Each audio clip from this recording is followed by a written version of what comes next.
পেঁয়াজও বানাবো, কিন্তু তাতে আবার কেন ডাল থাকবে, তাই আজকে পেঁয়াজ দিয়েই পেঁয়াজু রেসিপিটি আমি ট্রাই করব। আসসালামু আলাইকুম এভরিওয়ান, সবাই কেমন আছেন? তো আজকের আয়োজনে থাকছে পেঁয়াজু রেসিপিটি।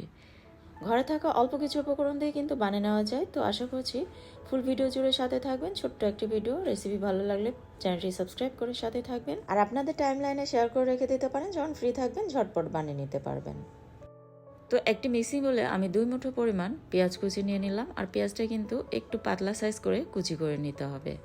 আর এর সাথে এখন অ্যাড করে দিচ্ছি স্বাদ মতো লবণ, হাফ চা চামচ করে দিয়ে দিচ্ছি আদা পেস্ট আর রসুন পেস্ট।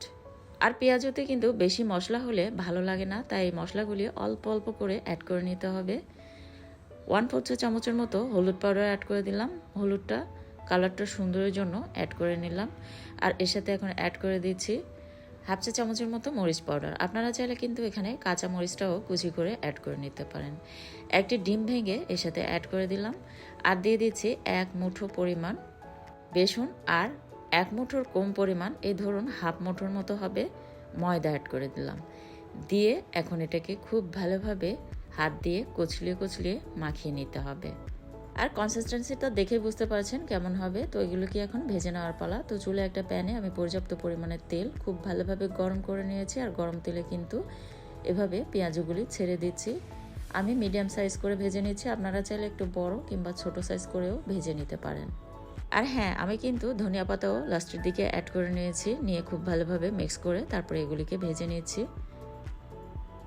আর চুলার পরোটা মিডিয়ামে রেখে কিন্তু একটু টাইম নিয়ে এগুলিকে ক্রিস্পি করে ভেজে নিতে হবে, আর খেয়াল রাখতে হবে যাতে পুড়ে না যায়।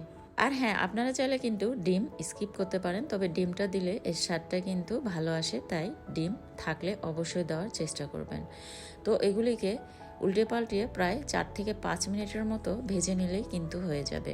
আর যেগুলি দেখবেন আগে কালারটা চলে এসেছে সেগুলিকে কিন্তু আগে তুলে নিতে পারেন। তো বিকেলের নাস্তায় কিন্তু 5 মিনিটে আপনারা ঝটপট বানিয়ে নিতে পারেন এই মজাদার পেঁয়াজু, আর এটা কিন্তু চায়ের সাথে দারুণ জমবে। তো সহজ সহজে মজাদার রেসিপিগুলি পেতে চ্যানেলটি সাবস্ক্রাইব করে সাথে থাকবেন। পরবর্তী রেসিপি দেখার আমন্ত্রণ জানিয়ে আজকের মতো এখানেই বিদায় নিচ্ছি। ধন্যবাদ সবাইকে।